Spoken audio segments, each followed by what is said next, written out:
Next time you want to put on a fancy sweater or a fancy suit to go yell about how much poor people suck to a congregation of other Christians, sit a few plays out, have a Coke and a smile, and you know how to finish that quote. Hey everybody, I'm Dan McClellan. And I'm Dan Beecher. And you're listening to the Data Over Dogma podcast, where we increase public access to the academic study of the Bible and religion, and we combat the spread of misinformation about the same. How are things today, Dan? Things are great. Things are Awesome. great. There have been snow flurries all day where I'm at, and and none of it's sticking to the ground, which is good. So far, I'm guessing overnight there's going to be some accumulation, but yeah, I'm not looking forward to that. I know I've got to take my 16-year-old to high school. Pretty like 7:30 is when we leave, and this morning it wasn't bad, but I have a feeling tomorrow is going to be a little more annoying. Yeah, I think your area gets a little more hard hit than mine. So yeah, we're there. There you go. Kind of snuggled up in the foothills.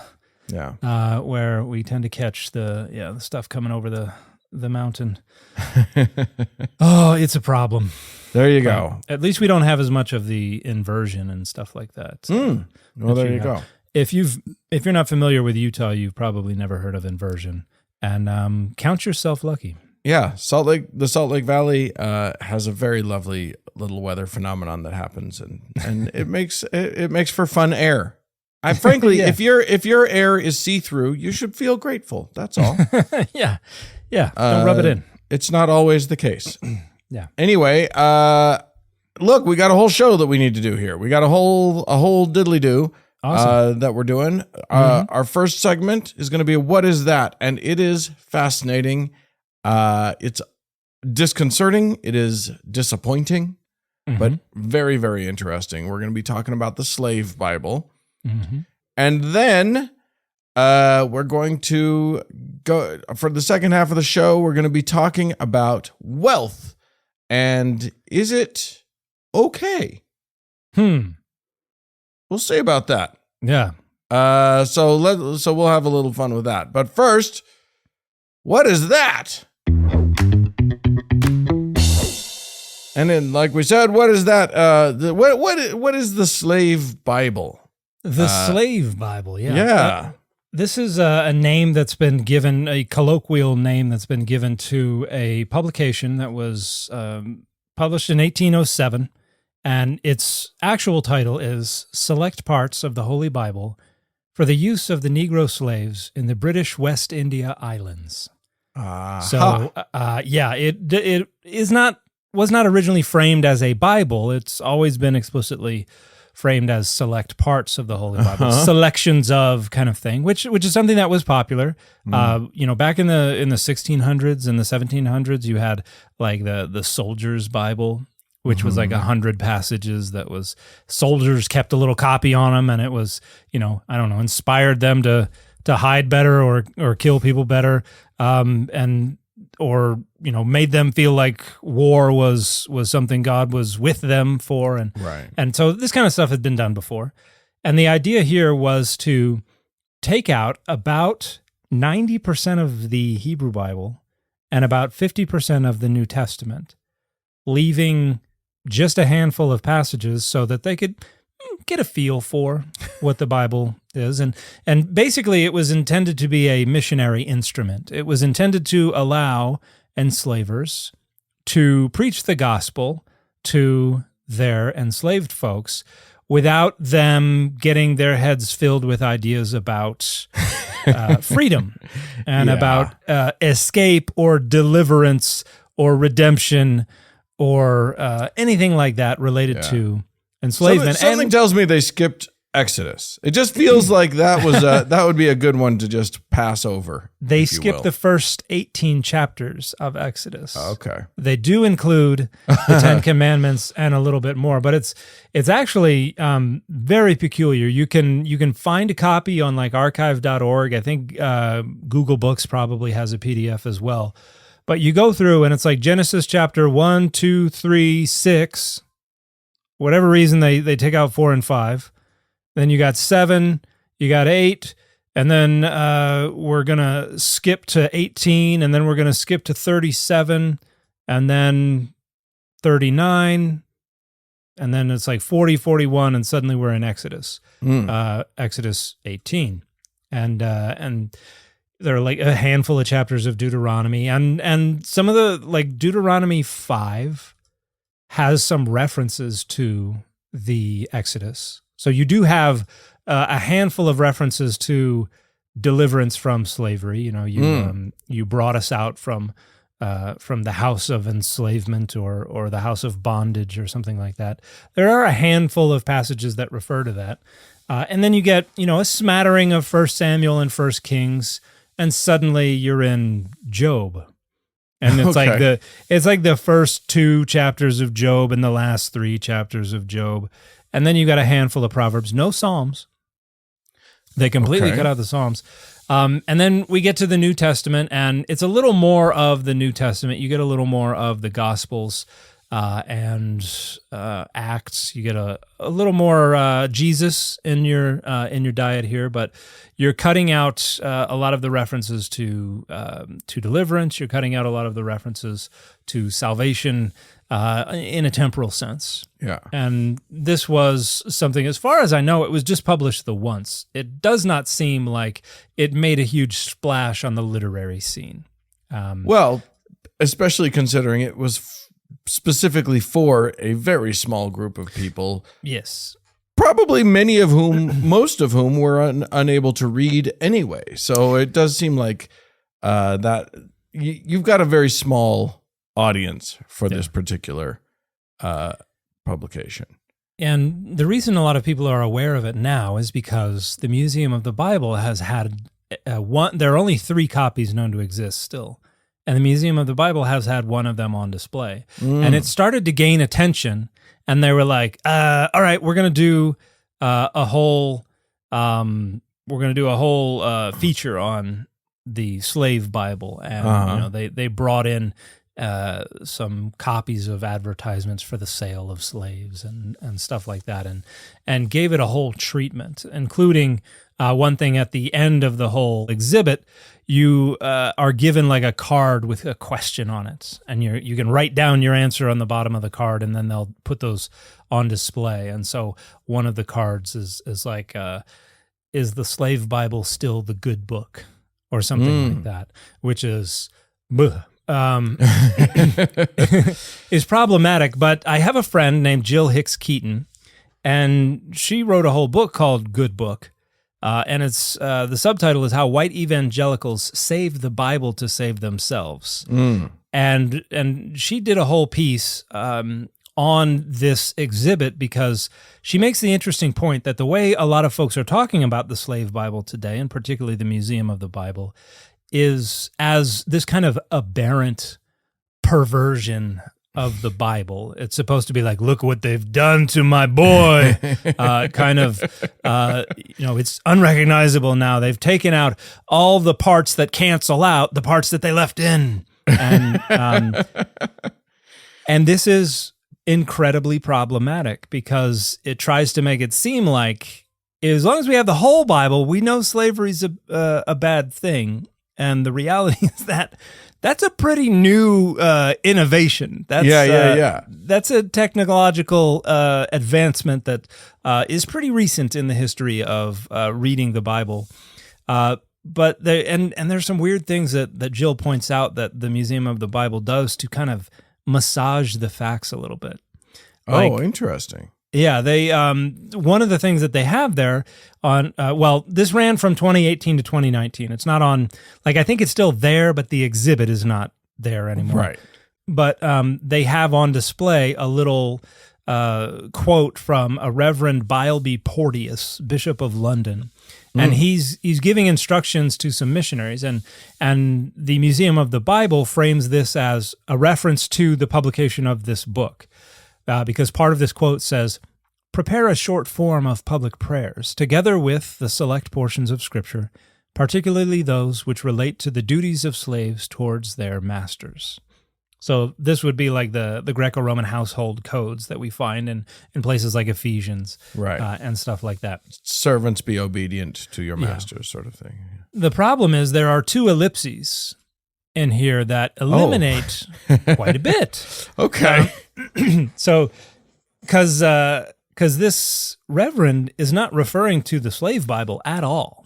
This reverend is actually talking about how the schoolmasters in the Caribbean should do all these things to kind of arrange their curriculum in a way that will allow them to teach enslaved folks to read without, again, filling their heads with the freedom nonsense. Right. So I'm going to read a larger context that puts back in the stuff that was elided. This is from the Bishop of London at the time. Yeah, this is a letter that's being written. Because if it's the Bishop of London and if it's the same as it is today, I think the Bishop of London is like the third most important person in the Anglican Communion. So it's like that's a big deal person. I do not know if.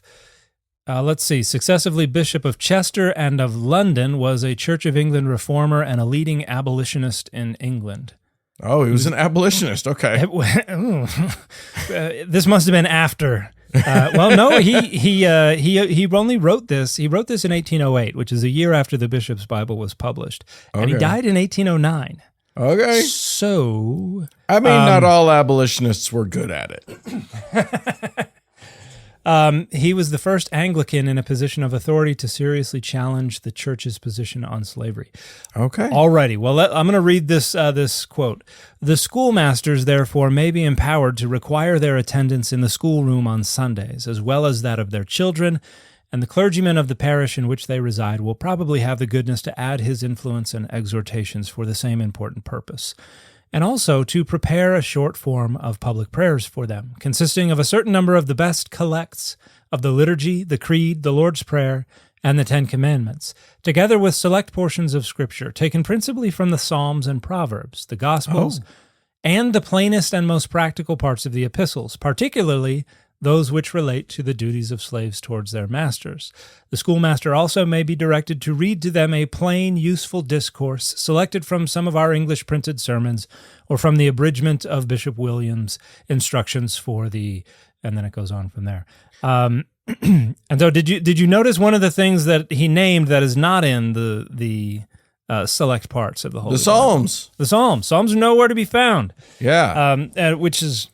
Yeah, odd. I don't know if they just didn't want the enslaved folks to be singing psalms. I mean, there are lament psalms, there are complaint psalms. Maybe they just don't like complaining.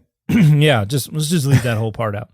But so what Porteous is talking about is just, hey, schoolmasters, if you're going to do a Sunday lesson, you do it like this, right? I am now very curious about the abolitionist bent of the person responsible for this letter. It does seem a little weird with him saying, make sure you emphasize the servant, the slaves' obeisance to their masters, sort of thing.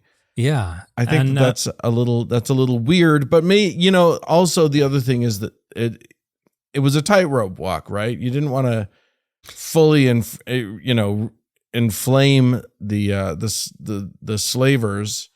You didn't want to enrage them. You wanted to. It sounds like this was trying to be subversive. Like let's get. I guess one of the things that confuses me, and I'll just throw this out to you, is why would these would the church and these slave holders want their enslaved people to be Christian?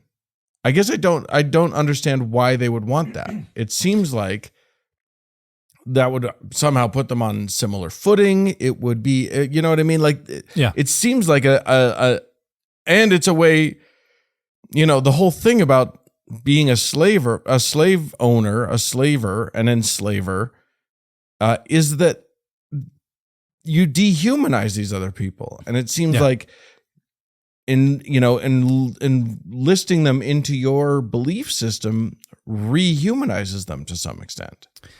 And this is there the history of Christianity's curation of slavery and engagement with slavery is so horrifying and also fascinating. Yeah. Because there were times when they actually did dehumanize them and rationalize them as other creatures, as not human. And there were other times when they recognized them as human. They were, the Hamites. They were descendants of Ham from Genesis 9 and 10. And at other times, they were considered to be other. They were some other human race that was not descended from the three sons of Noah. But as they started wrestling with the implications of that, they kind of had to bring enslaved folks under the umbrella of humanity, which meant salvation was available to them, which meant they were obligated to share the gospel with them, which then brought up all other kinds of implications that they had to wrangle with.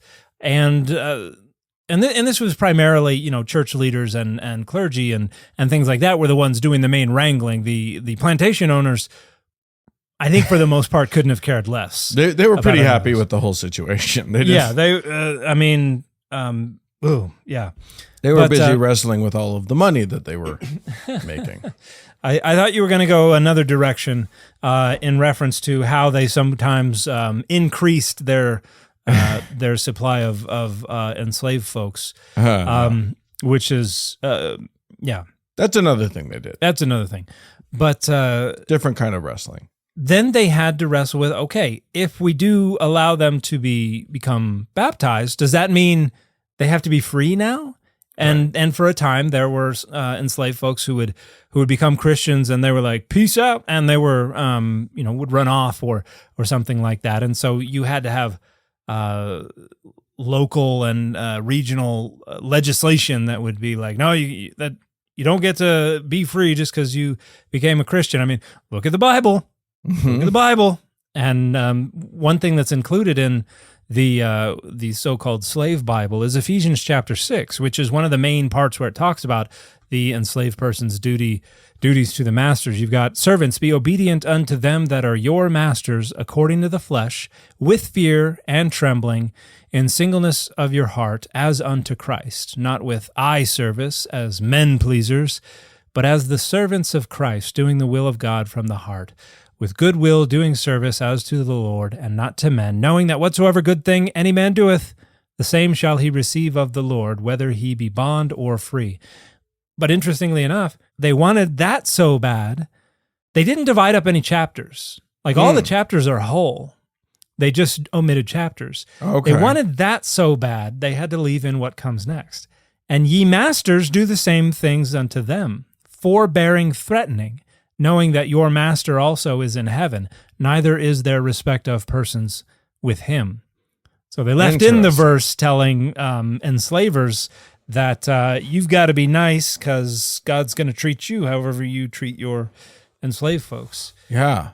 And so it's a fascinating look at this stage in this ongoing negotiation between Christianity and slavery and what's going to happen here. And there's a fascinating paper that I read by a scholar named J. Albert Harrell, and it's in Religion and American Culture. That's the name of the journal. And it's called The Use of the New Testament in the American Slave Controversy, a case history in the hermeneutical tension between biblical criticism and Christian moral debate. And so it goes through in quite a bit of detail the basically mental gymnastics that they had to go through as you had the pro-slavery faction and the anti-slavery faction both trying to use the same tool as an instrument of to defend their worldview, and how things changed. And I want to, if it's okay with you, if it pleases the court, I want to read just a little bit of from the conclusion, because it paints just a fascinating trajectory. I'll allow it. I appreciate that. Because of its moral imperative against the pure evil of human chattel bondage, anti-slavery and abolitionist Christianity was forced away from biblicism into a less literal reading of Scripture.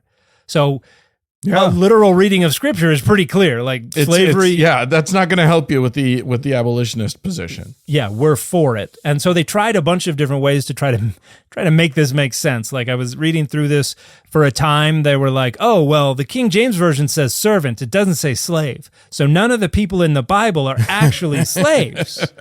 They're servants. This is a voluntary thing. And that... As long as we don't look at any other possible translations. Yeah. And you see vestiges of this today, like Frank Turek in a debate with Michael Shermer was like, the only slavery in the Bible was voluntary debt slavery or a means of stopping captives from fomenting rebellion or something like that. So that we still have the vestiges of that rationalization. And then other folks were like, well, you know what? It turns out there were actually no slaves in Israel during Jesus's day. And like you had a bunch of different otherwise well-meaning abolitionist folks who were like, this cannot stand. This aggression cannot stand, man. And we're trying to just come up with whatever. It was just throwing the spaghetti against the wall. Let's see what sticks. So anyway, back to the paper. The first step in this move was the development of a hermeneutics of immutable principles, which advanced an egalitarian reading of Jesus' golden rule as the kernel of the New Testament over against its patriarchal reading by pro-slavery. So they're like, all right, step one, we need to lay down some immutable principles. When we look at the Bible, these things are immutable. These are, these will not be subjected to scrutiny. This view was combined with Whig theories of human progress in history to form a hermeneutics of the seed growing secretly. So this is where you get the apologists who say that this was subterfuge. This was God planting the seed in the New Testament that wouldn't sprout for 1,700 years. Right, but they'll figure it out eventually. Yeah, it might take a few thousand generations, but that is a deep planted seed. Yes, it is a very slow seed. Yet a growing doubt about using egalitarianism to interpret the Pauline household duty codes led radical abolitionists, especially Garrisonians, admittedly not a representative group, to the second step, the total abandonment of biblical authority in favor of secular arguments from conscience. So the Garrisonians were like, we're not waiting. This is taking too long. We're skipping over trying to rehabilitate the Bible, and we're just going to go straight to secular arguments. Some African-American abolitionists, such as Frederick Douglass, did not want to go that far and worked with white clergymen to save a biblical understanding of Christianity. These abolitionists were more representative because of their eagerness to build popular support. However, other African-Americans, such as Denmark Vesey and Nat Turner, rejected white Christianity altogether and took the third step, that of violence. They employed a hermeneutics of biblical typology and the conjure of apocalyptic eschatology. So that's a lot of $10 words right there. Yeah. But the idea is basically they looked in the Bible and they were like, Book of Revelation time. It's it's the final countdown, just like they always sung about, and they were on the side of God. So that would be the conjure of apocalyptic eschatology. The political imperative of pro-slavery, in contrast, fostered a move toward literalism, emboldened by the findings of biblical criticism that the New Testament writers did not condemn slavery, as abolitionists would wish, but instead express views similar to those in the wider Greco-Roman slave culture. Biblical scholars argued that the New Testament contained passages that did not merely recommend subjection of slaves to their masters. Those passages signaled acceptance of an organic model of civilization for which such subjection was essential. Most embarrassing for today's readers of the Bible, the pro-slavery spokesmen were defending the more defensible position from the perspective of historical criticism. In other words, one of the groups had it right. Yeah. Unfortunately, it was not the abolitionists.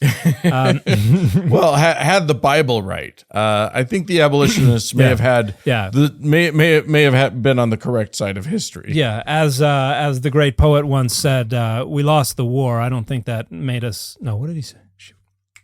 from Firefly. He's like, you were wrong. And he's like, I don't think we were wrong. We just lost the war. Yeah. And then the essay goes on to say carries implication beyond its case history of slavery. The opposing values of literalism and moral intuition remain at odds in American religious culture, shaping contemporary debates over race relations, military conflict, capital punishment, poverty, abortion, full emancipation of women, and lesbian and gay rights. Ready answers to these moral questions all too often fall short of persuasive power because they merely repeat truth claims found in the 19th century battle over slavery and the Bible. Biblical criticism is seldom able to settle contemporary moral debate, but contemporary moral debate can and does shape broad and influential trends in biblical criticism. I think one of the things that's interesting, and one of the things that should be instructive in how people address the Bible at this moment in history, it should be instructive that almost nobody believes that slavery is okay in a modern context. Yeah. And nobody should believe that it's okay. Like that is a very obvious, easy moral stance to take. That slavery is absolutely abhorrent.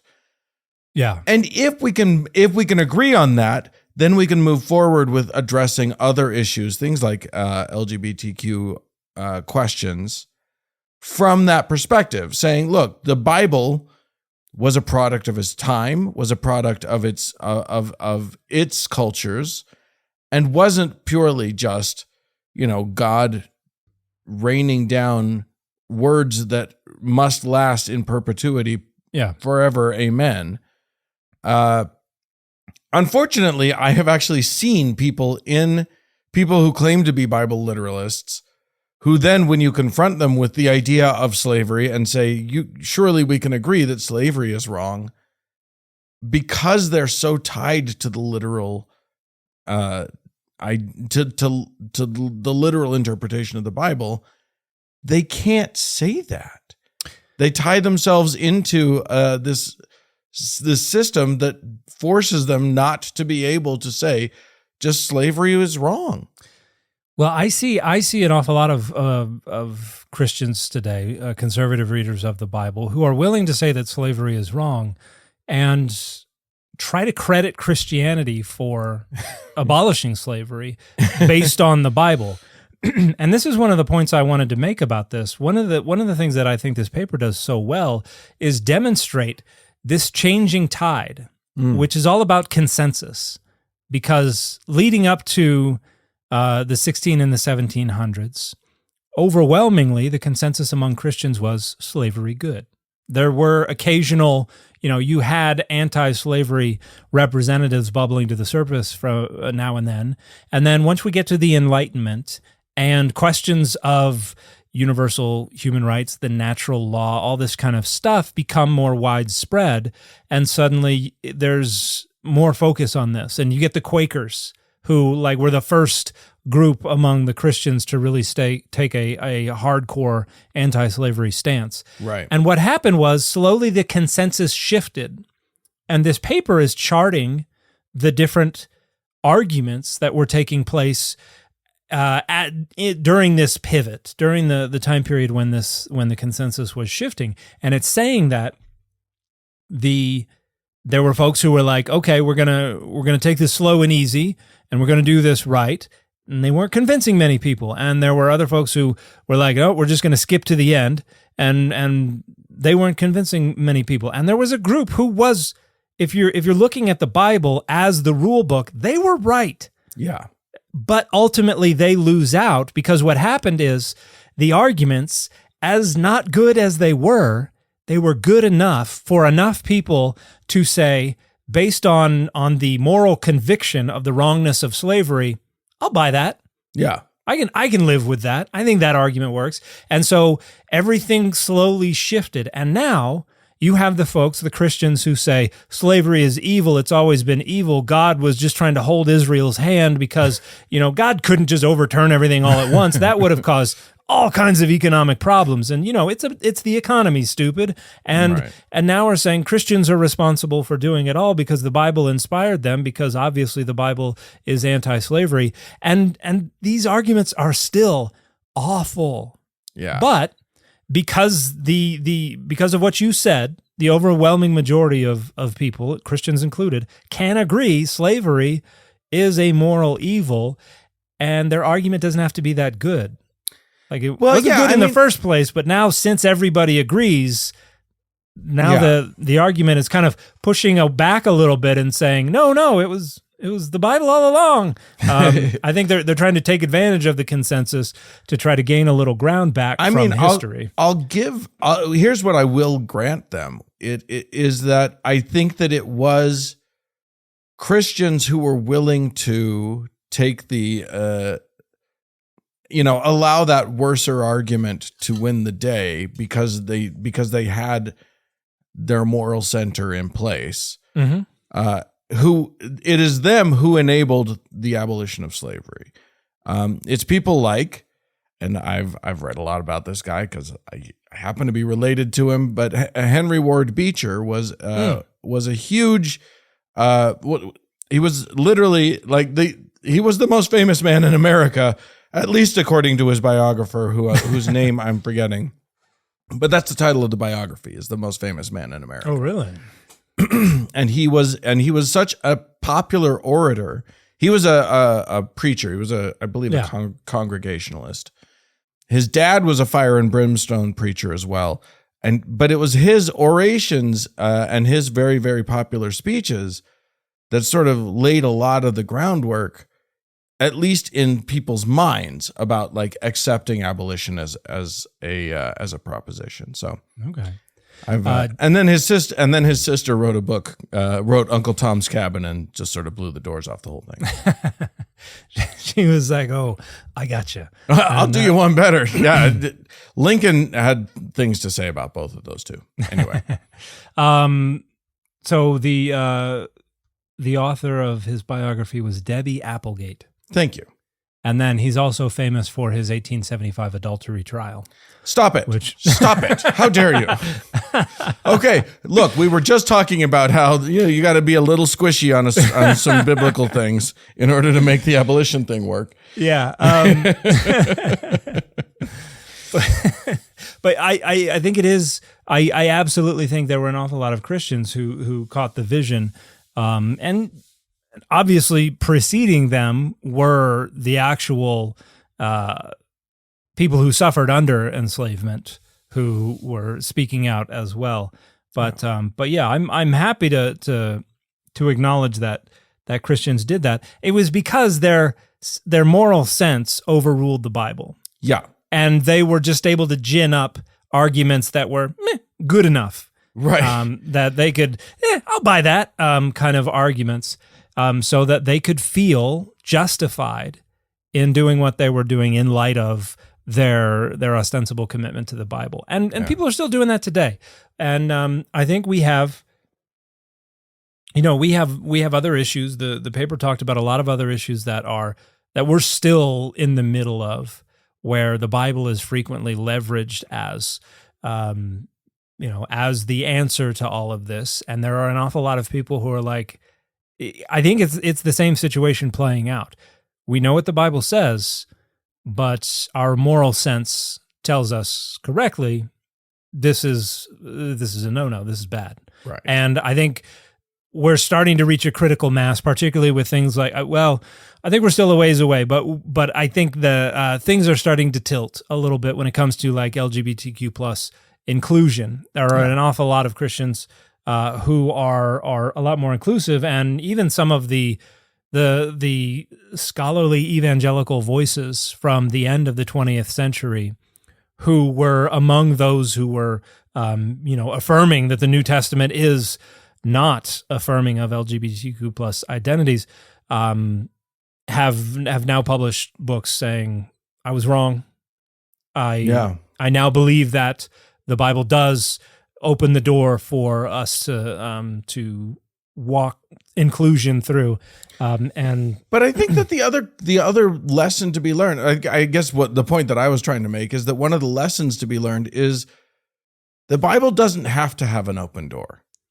Like, the Bible is the product of its time. It gets things wrong. It conflicts with its own self. Yeah. So, like, to some extent, with, as issues come up and as we start to explore things in different ways, in ways that have never been explored before, the Bible is not going to be particularly instructive. Yeah. And should use it in ways that it is useful, but also be willing to let go of sort of traditional, like, you don't need the Bible to have a moral center. Yeah.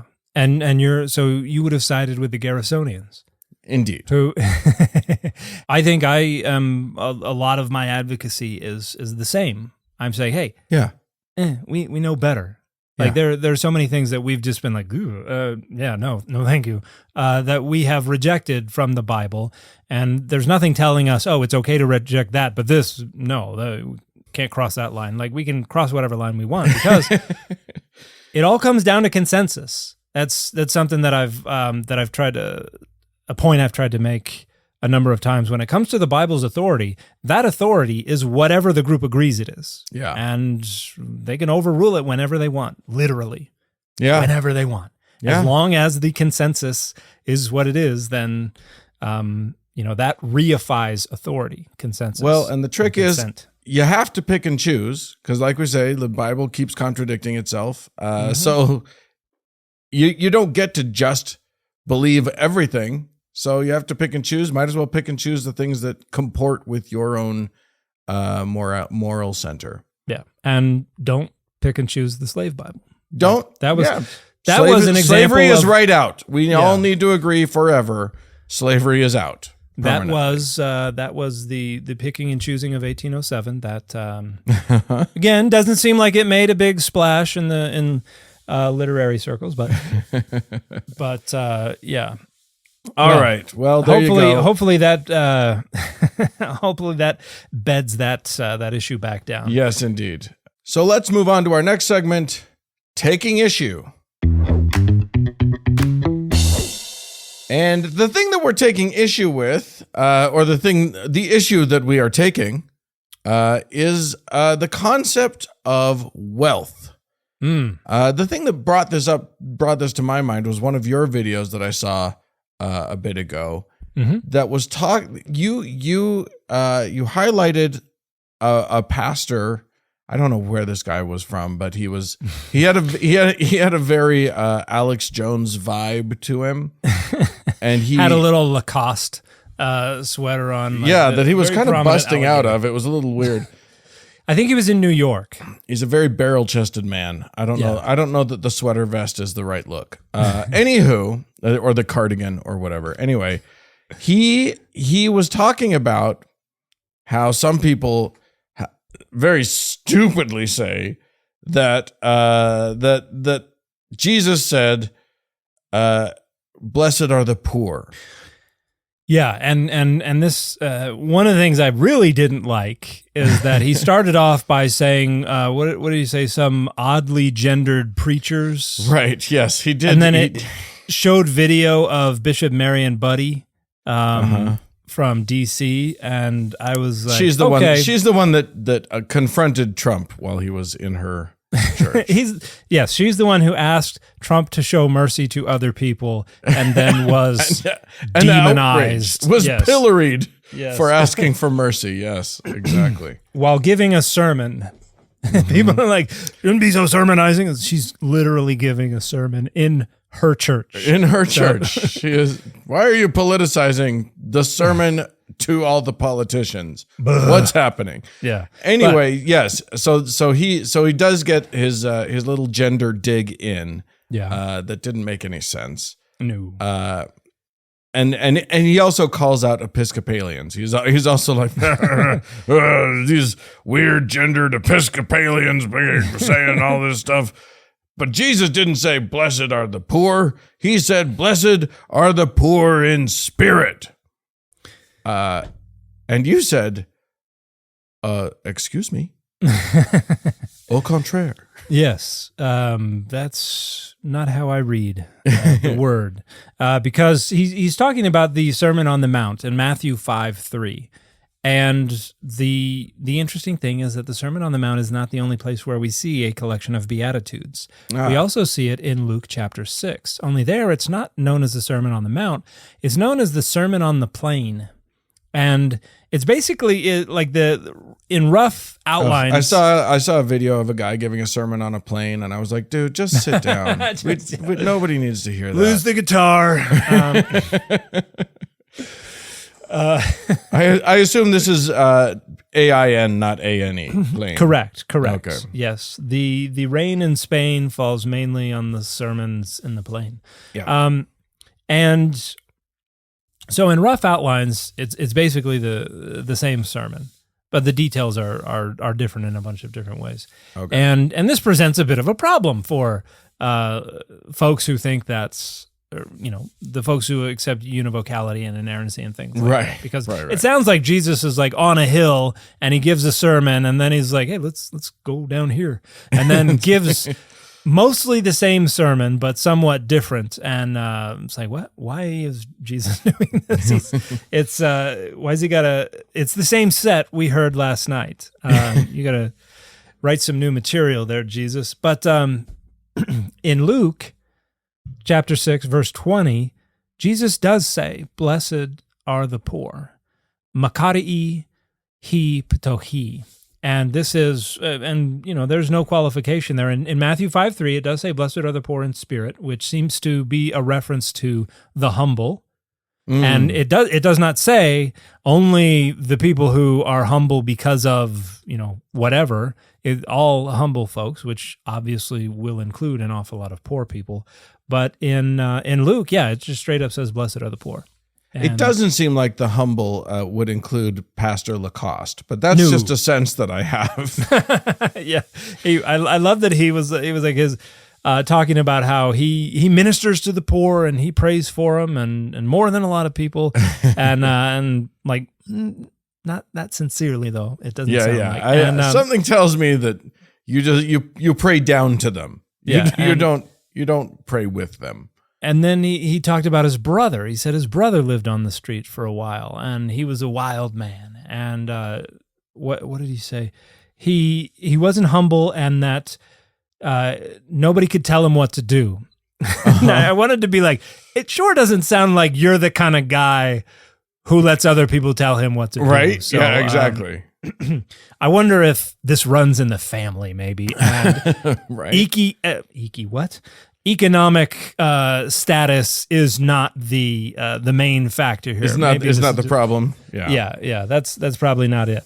But yeah. Then he starts crapping on the poor and talking about how they're not humble and that they are haughty and all this kind of stuff, which was particularly bizarre. Yeah. Because like what part of the Bible have you like not yet gotten to?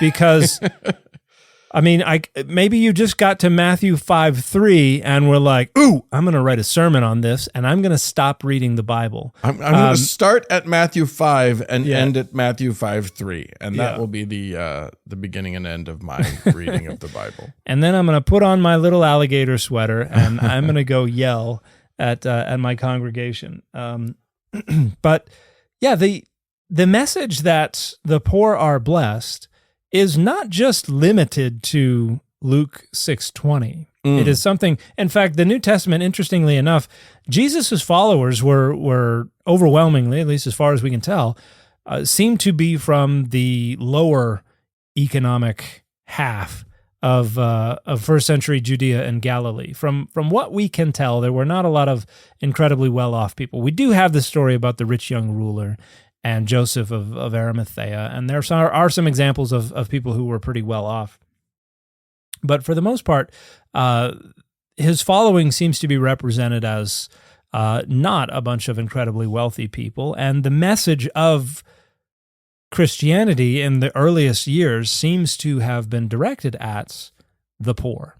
When the first time we get like Roman accounts of Christianity, like Pliny, I believe the younger, describes Christianity. Is it Pliny or is it Tacitus? I don't. One of the like early 2nd century Roman historians / statesmen / authors refers to Christianity as a religion for women and slaves.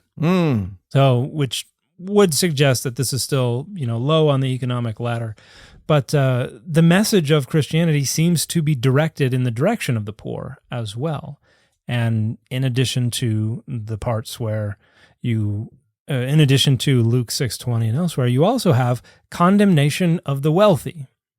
And yeah, it seems like that happens a lot. Yeah, it does, doesn't it?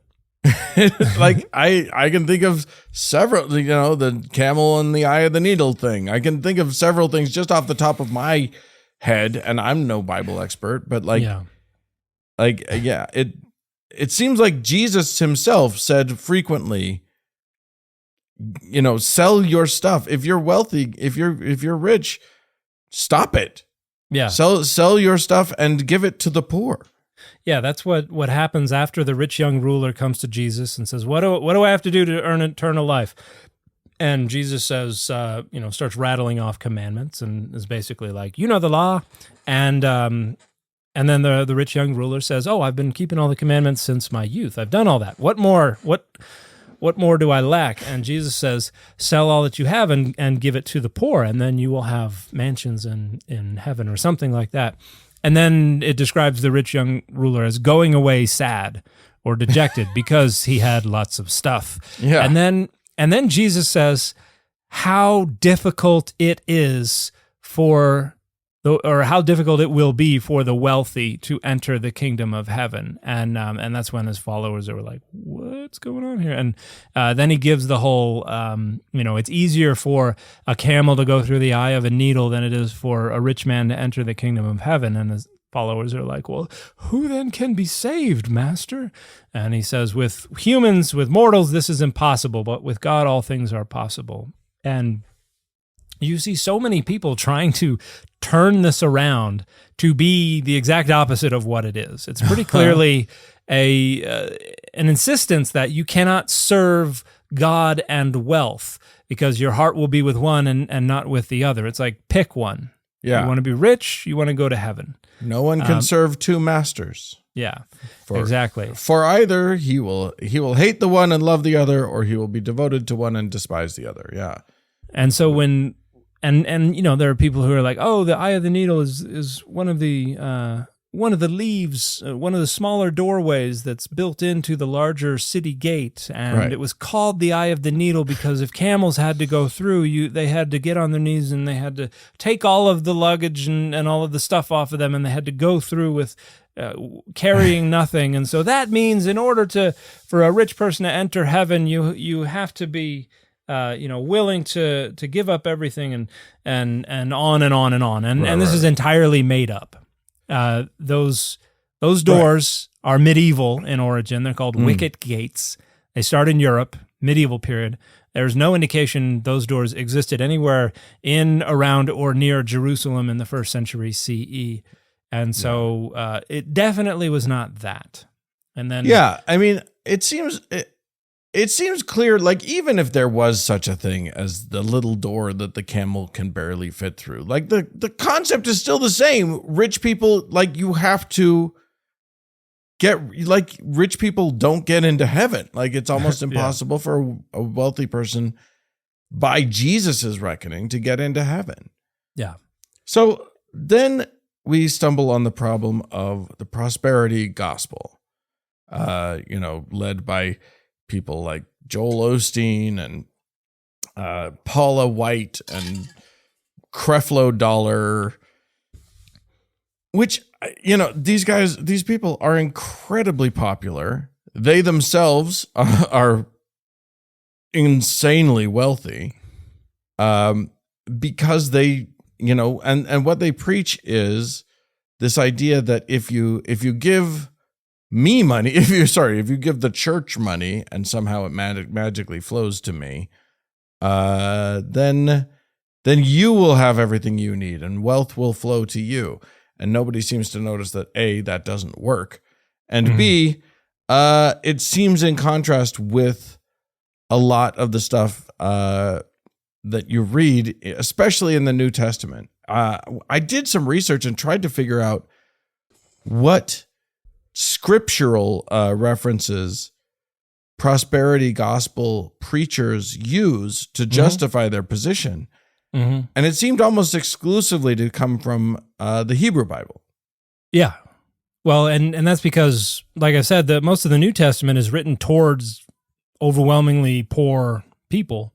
The Hebrew Bible is primarily written by the elite, for the elite, and is a lot of it is written by the royal scribes and things like that. So they're writing from an entirely different perspective, right? And they're still in this kind of kingdom perspective where we got kings, we got rulers, we're in charge, everything's good as long as we're in charge. Where in the New Testament, it's kind of our guy got crucified, so we lost the battle, but and they're kind of writing from another perspective. So right, yeah, you have to go to the Hebrew Bible if you want to try to make being wealthy sound good. And it's not like it's. I mean, there are the scriptures that I found were things like Proverbs 14 that said something about how all hard work leads to profit, or Proverbs also had a thing about steady plotting brings prosperity, and so there were all these. There were a lot of scriptures that definitely didn't condemn wealth. And, like you say, you if you're writing for a king, you're not going to write about how bad it is to be a king. Yeah. It's unlikely that that's where you're going to go with it. Yeah. And you do have some interesting perspectives in the Hebrew Bible, like the 8th century prophets and others are kind of mad at the wealthy folks. And you do have some folks who take the no king but God kind of perspective. But yeah, there are an awful lot of pro-monarchy folks and pro-wealth, and Proverbs is like that too. Like Proverbs 31:10 in the King James Version, who can find a virtuous woman? For her price is far above rubies. The heart of her husband doth safely trust in her, so that he shall have no need of spoil. She will do him good and not evil all the days of her life. She seeketh wool and flax, and worketh willingly with her hands. She is like the merchant ships. She bringeth her food from afar. She riseth also while it is yet night, and giveth meat to her household, and a portion to her maidens. She considereth a field, and buyeth it. With the fruit of her hands she planteth a vineyard. She girdeth her loins with strength, and strengtheneth her arms. She perceiveth that her merchandise is good. Her candle goeth not out by night. She layeth her hands to the spindle, and her hands hold the distaff. She stretcheth out her hand to the poor, yea, she reacheth forth her hands to the needy. And it goes on like that. Give that woman a break. Yeah, that is a hard-working woman there. This is the Proverbs is proud of a hard-working woman. And I think there's a part. She maketh herself coverings of tapestry. Her clothing is silk and purple. So she wears expensive clothing. Yeah. Which is what a certain somebody who will go unnamed, Paul of Tarsus, says is sinful. That's the one who's not modest. The woman who braids her hair, the woman who wears jewelry, the woman who has fancy clothes. But for Proverbs, no, we're all about the purple and and purple silk. And purple is, sort of notoriously throughout history the sign of wealth because it's the hardest. It's the hardest dye to get. Yeah, and then her husband is known in the gates. When he sitteth among the elders of the land, she maketh fine linen and selleth it, and delivereth girdles unto the merchant. Strength and honor are her clothing, and she shall rejoice in time to come. She openeth her mouth with wisdom, and in her tongue is the law of kindness. I feel like this is not a good marriage. I feel like he is just sitting there one-sided, with the other guys, and she is working her tail off trying to make things good in the world. He's hanging out in the city gates till all hours of the night. He's podcasting with his buddies. I promise you, this marriage, once the kids are out of the nest, this marriage is going to end. Yeah, and I've seen she's it 1,000 times. And she's taken all of her stuff with her. Yeah. He's going to be singing a different tune in the city gates. He's what's that old song? That's my story, and I'm sticking to it. There you go. Just last week, she threw that hammock in the attic, so that excuse isn't going to work. But yeah, you've got very different perspectives on wealth between the Hebrew Bible and the New Testament, and so your prosperity preachers who are basically trying to enrich themselves by lying to everybody else that you will magically become wealthy if you do all these things, and just preying on their insecurities and their faith. Yeah, like I think of all the sick, twisted things to do is to take advantage of people who have a lot of faith and hurt them just so you can enrich yourself.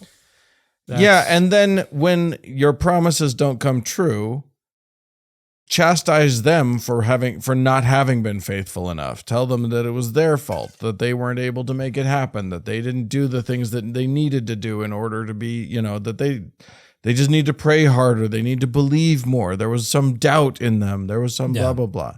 And of course there was doubt in them. Like we all know that's not going to work, but but these are really faithful people. And the people who are the most faithful are the ones who give the most, who give what they can't afford to give because they want to show God what they're made of. Yeah. The widow's mite. Yeah. And then, I think to raise people in circumstances like that, where you treat it as a transaction, like if you do this, then God will bless you monetarily. It riddles people with anxiety, I think, because the majority of people are not going to get what they want, get what they think they're owed from that transaction, and frequently go through life feeling like they're not good enough. Yeah. And if anybody's not good enough, it's the folks who wear multi-$1,000 suits on a stage to preach to a congregation about how God wants them to be wealthy. Oh yeah, these guys are in multi-$1,000 shoes. It's ridiculous. Yes. It is. It's very disappointing to me, and it's something that I think needs to be called out. And one of the nice things is that I, in researching this, saw plenty of Christian websites calling it out and saying this is not an acceptable theology. Yeah. So next time you want to put on a fancy sweater or a fancy suit to go yell about how much poor people suck to a congregation of other Christians, sit a few plays out, have a Coke and a smile, and you know how to finish that quote. So, okay. Just to wrap things up, I think we are just going to come out directly against slavery and prosperity gospel. I think that is now the official editorial position of the podcast of the Data Over Dogma podcast. I'll get the name of the podcast right one of these days. It doesn't matter. It's the end of the show. Nobody's listening anymore anyway. Listen, if you guys are still listening, we appreciate you so much. If you appreciate us back, you can go to patreon.com/dataoverdogma and give a little bit of your hard-earned cash to us. We do not promise that it will make you wealthy, but we do promise that it might give you a little bit of a nice warm feeling to know that you're helping us out. It will also give you access to an early and ad-free version of every episode if you're at the right level. And if you're at the other right level, you can get access to the Data Over Dogma after party. That's more content every week for your listening enjoyment. If you'd like to write into us, it's contact@dataoverdogmapod.com. Link in the show notes for tour dates. Make sure to jump on that, and we will talk to you again next week. Bye, everybody.